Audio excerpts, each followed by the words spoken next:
त्वमेव माता च पिता त्वमेव त्वमेव बन्धुश्च सखा त्वमेव त्वमेव विद्या द्रविणं त्वमेव त्वमेव सर्वं मम देव देव त्वमेव सर्वं मम देव देव।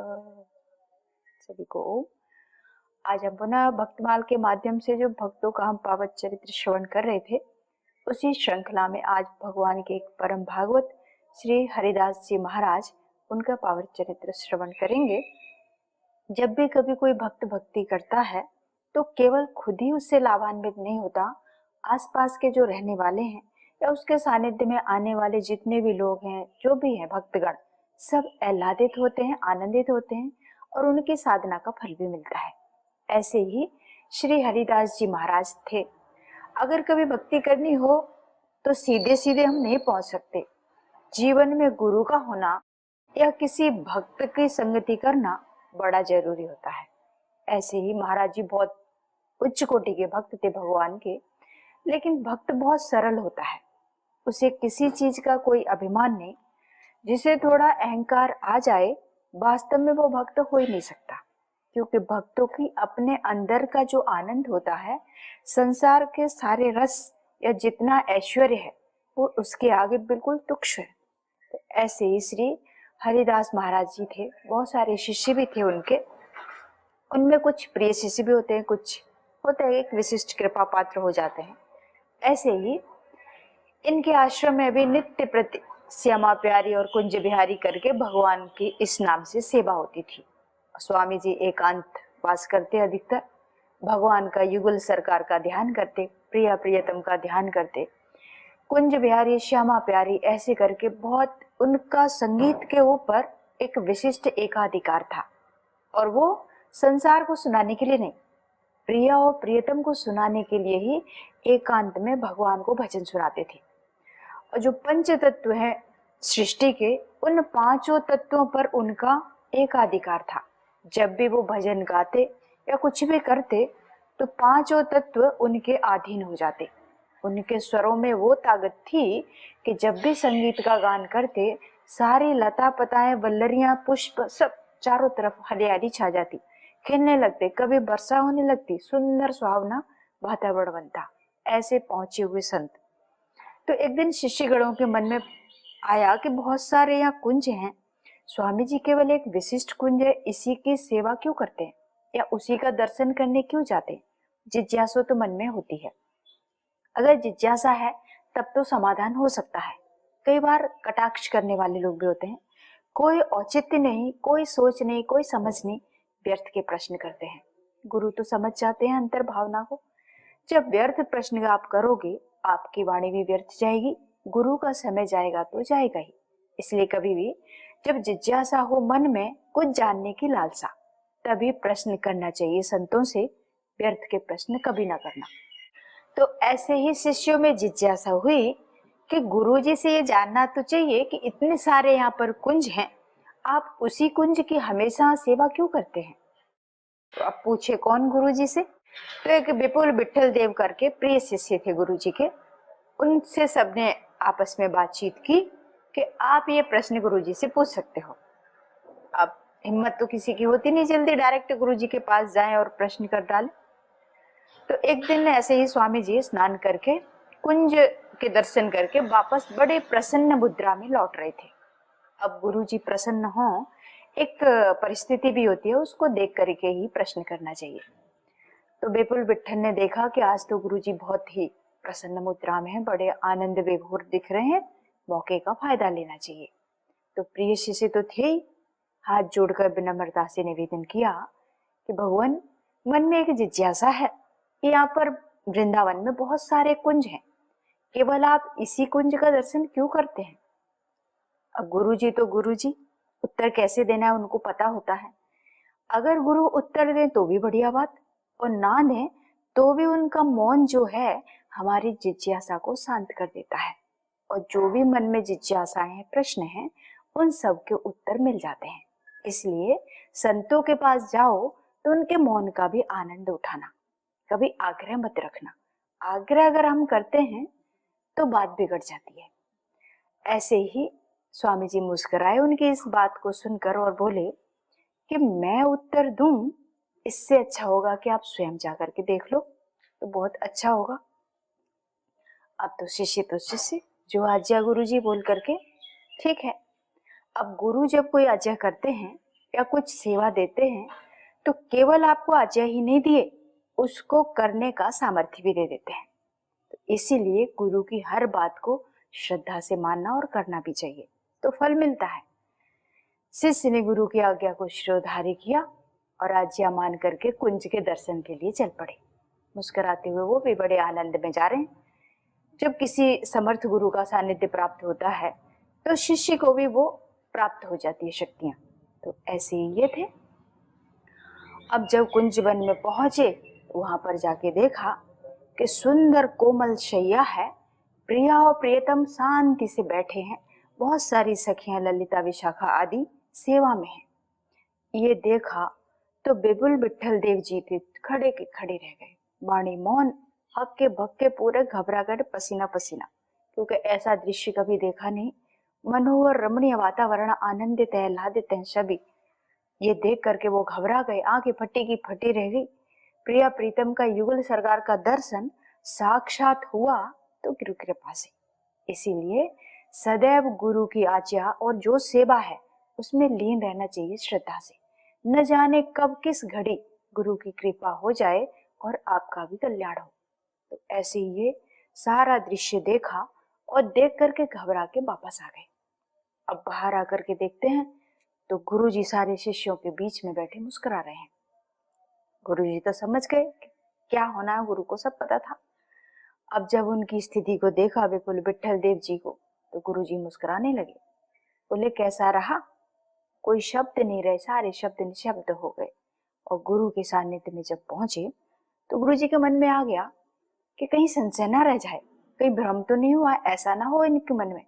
गुरुजी ने फिर से आदेश किया कि एक बार फिर जाओ और फिर से दर्शन करके आओ, अब की बार खाली हाथ मत आना, कुछ प्रसादी लेके आना।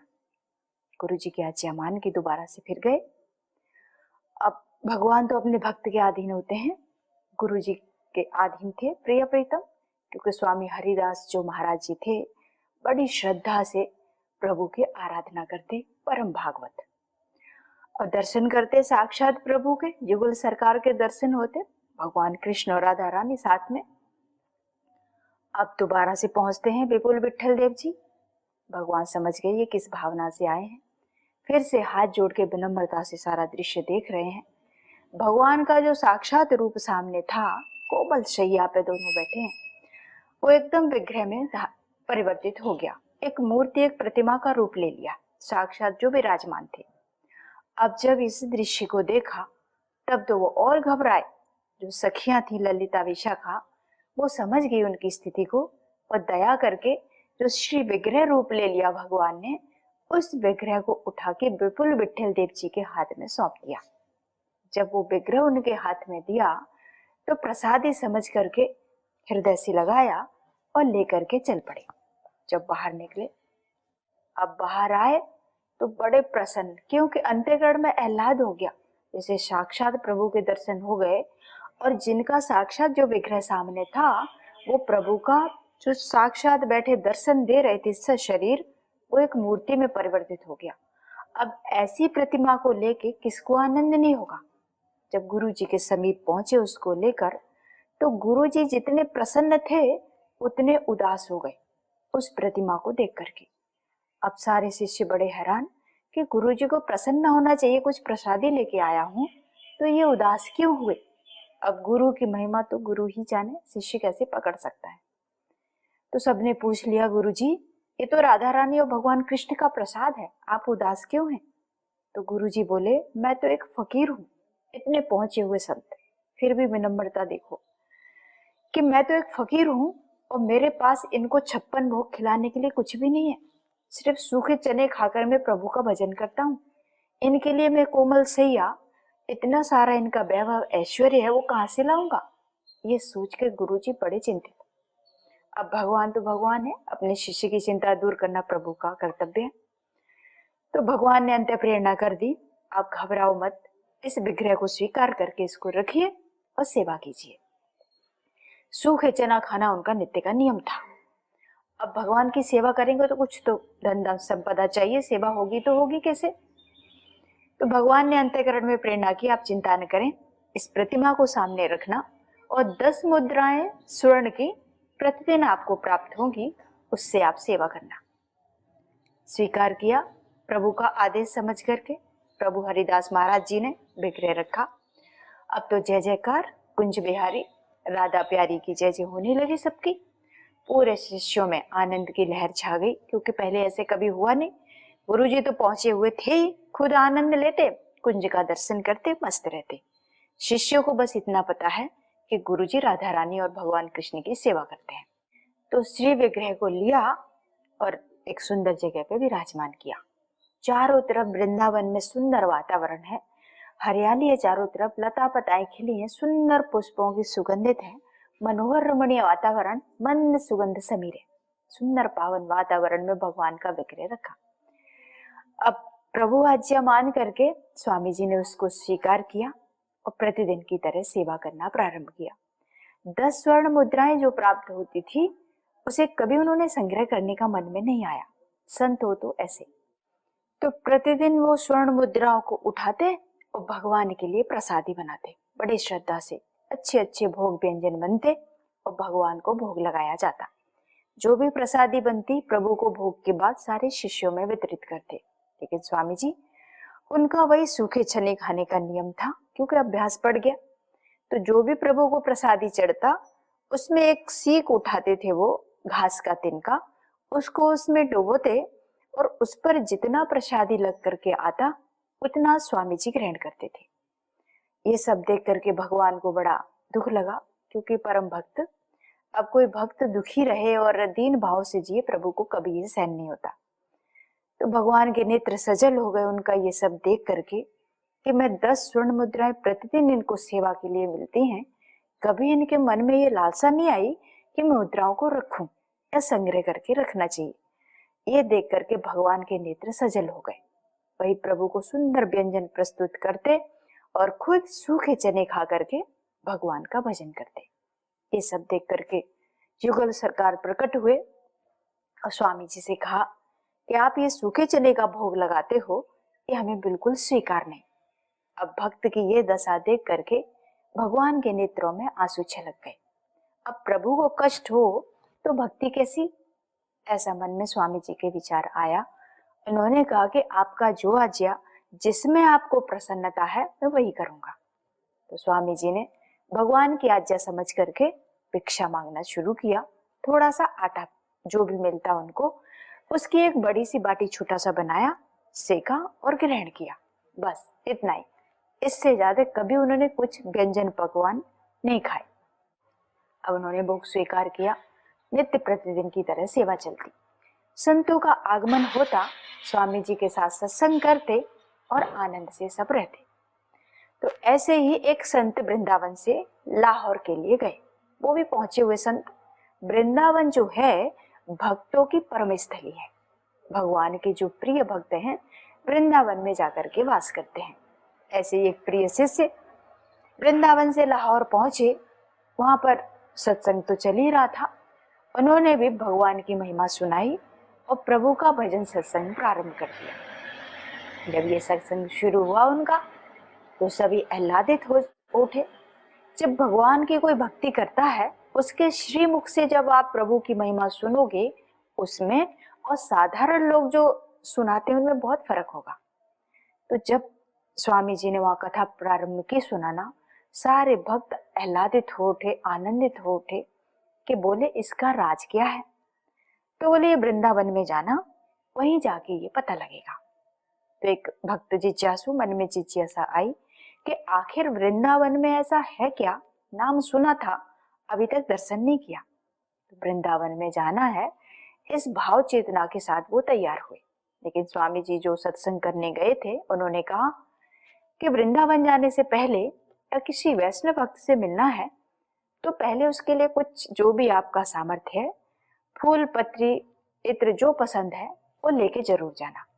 कभी भी गुरु भगवान के दर पे जाओ तो खाली हाथ नहीं, जो आपका सामर्थ्य है, एक पत्ता ही उठा लो, एक पुष्प ही चढ़ा दो, थोड़ा सा जल ही अर्पण कर दो, सब स्वीकार है। ऐसी भाव चेतना के साथ उन्होंने मन बना लिया कि ठीक है, प्रभु को जो पसंद है हम वही लेके जाएंगे। इत्र से भगवान की नित्य प्रति वृंदावन में सेवा होती है, सबको पता है।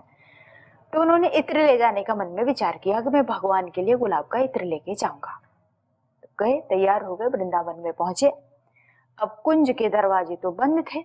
जब वृंदावन में पहुंचते हैं तो शिष्यों ने देखा कोई जिज्ञासु आया है, बड़ी श्रद्धा से गुरु के आश्रम में ले गए। बोले अभी थोड़ा कपाट खोलने में समय लगेगा, तब तक गुरु जी से भेंट कर लो।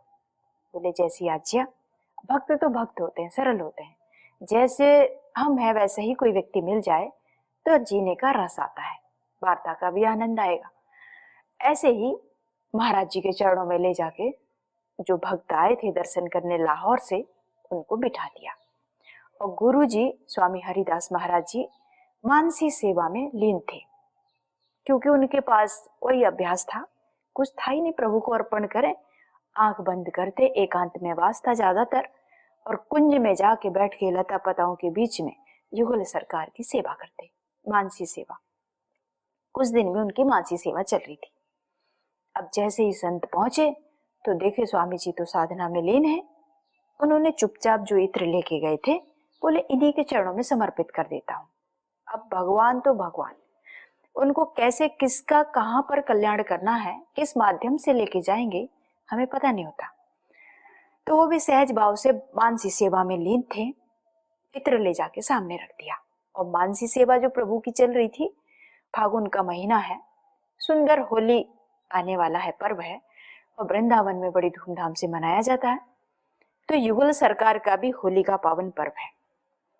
मानसी सेवा में ऐसा होता है कि जो जिसको भिगोएगा पहले वो जीत जाएगा। अब प्रिया जी के हाथ में जल का पात्र है और भगवान कृष्ण के हाथ में पिचकारी है। तो मानसी सेवा चालू थी ठाकुर जी की, उसी में घड़ा छूट जाता है किशोरी जी के हाथ से। अब तो स्वामी जी बड़े बेचैन कि राधा रानी परास्त हो जाएंगी, कन्हैया हरा देंगे, ऐसा भाव मन में आ गया। जब ये देखा तो जो इत्र उनके सामने रखा था ला करके एक संत ने, उन्होंने उसको उड़ाया, आंखें बंद करते करते उसको उड़ेल दिया। अब कोई आपको कोई वस्तु दे, आप उसी के सामने गिरा दो तो कैसा लगेगा। अब वो संत बड़े दुखी हुए, बोलते ये तो क्या, मैं तो भगवान के चरणों में अर्पण करने लाई, स्वामी जी ने क्या किया। उन्होंने उठाया और उड़ेल दिया, कुंज में चला गया सारा।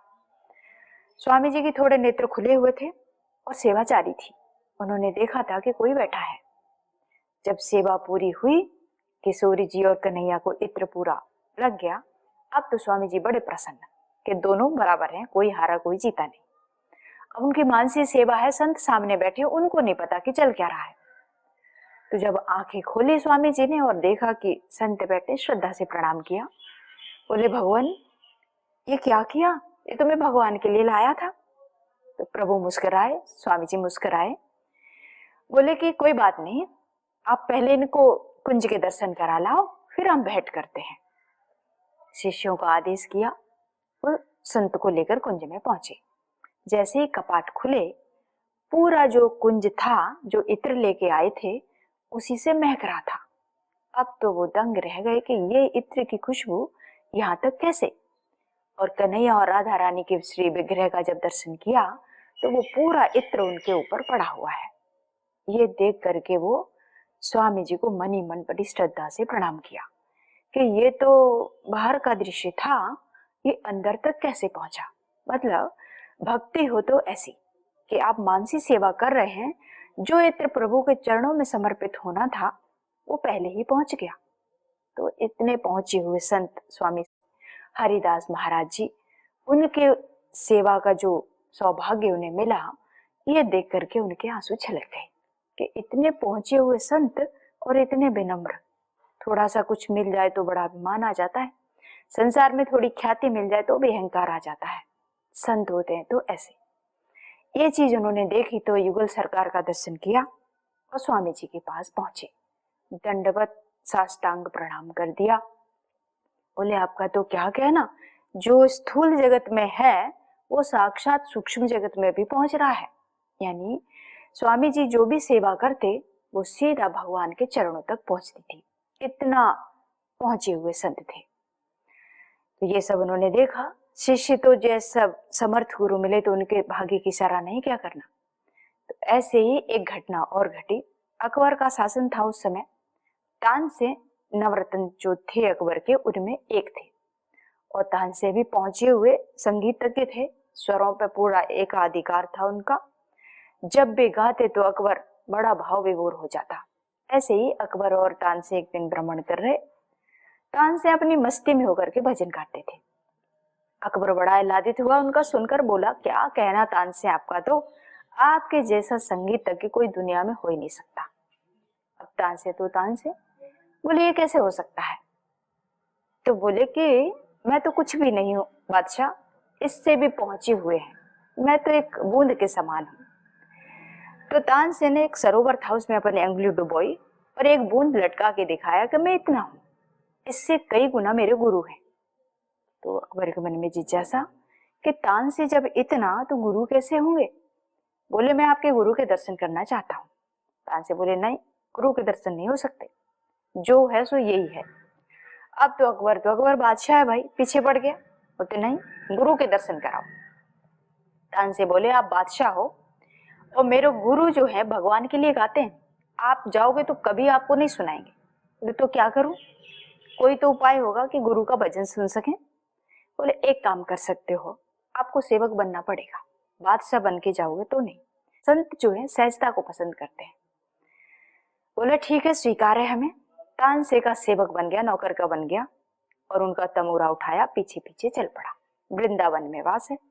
स्वामी हरिदास जी के परम शिष्य थे ये। गुरु के आश्रम में पहुंचे। अब तानसेन को देखा तो गुरु बड़े प्रसन्न हुए। बोले कैसे आना हुआ। बोले गुरु जी दर्शन की इच्छा थी तो आ गए। बैठ गए। बोले कुछ सुनाओ तानसेन। भजन शुरू किया।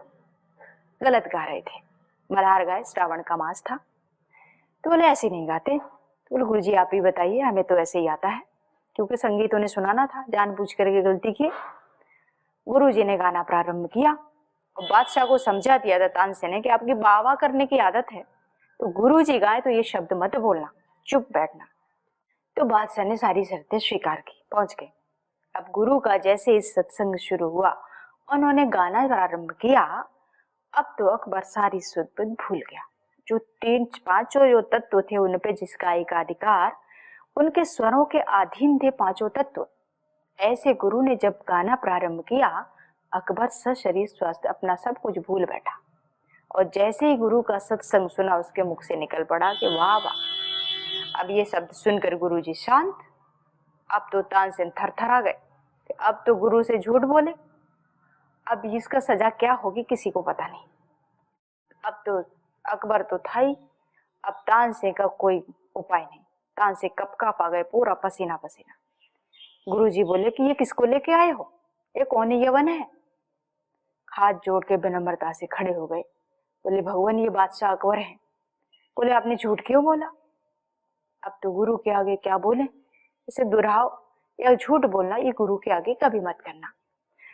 लेकिन गुरुजी समझ गए कि अकबर बादशाह है, लेकिन मेरे पास संगीत सुनने आया है तो एक सेवक और नौकर बन के आया है।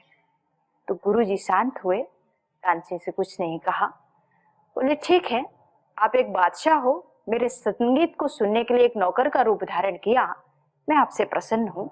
आप इसके रसिक हैं, इससे ये पता चलता है। तो बोले अब आप यहाँ से जाओ, इसी में आपकी भलाई है। तो बादशाह बोला नहीं, मैं कुछ जहां से भी लेता हूँ उसकी सेवा करना मेरा स्वभाव है, तो मैं कुछ खिदमत करना चाहता हूँ, अब आदेश कीजिए। स्वामी जी ने कहा हम प्रसन्न हैं, आप लौट जाइए। बोले नहीं, कुछ तो सेवा करनी होगी। तो बोले सेवा ही करना है तो हमारे एक सीढ़ी है कुंज में, उसका कोना टूट गया, उसको ठीक कर दो। अब बादशाह के अहंकार को ठेस लगी। बोलते लंगोटी वाला साधु जिसकी कुछ औकात नहीं, इतना होने के बाद भी मेरे को एक कोना सीढ़ी ठीक करने को कहा। तो स्वामी जी साथ में बोले वहां जाओ, उससे पहले बाधा मत करना, ना वचन देना, पहले देख लो आप उसको कर सकते हो तभी हाँ बोलना। बोले ठीक है। शिष्यों को साथ भेजा, कुंज में पहुंचे। कोना देखा तो ऐसे रत्नों से वो सीढ़ियां बनी थी। बादशाह हक्का बक्का रह गया। कहते मैं पूरा साम्राज्य लुटा दूं तो भी ऐसा ना बना सकूं। बड़ी श्रद्धा से झुकते स्वामी जी के आश्रम में लौटता है। स्वामी जी से बोला कि भगवान, मेरा ये सामर्थ्य नहीं कि वो सीढ़ी का कोना में बना सकूं, आप कोई और सेवा दीजिए। स्वामी जी बोले, इसीलिए तो कहा मैं आपसे प्रसन्न हूं, आप लौट जाओ। हम आपकी सेवा से प्रसन्न हैं कि आपके अंदर सेवा भाव है। वहां से उनकी चरणों की रज ली बादशाह ने, तिलक लगाया और वापस लौट के आ गया।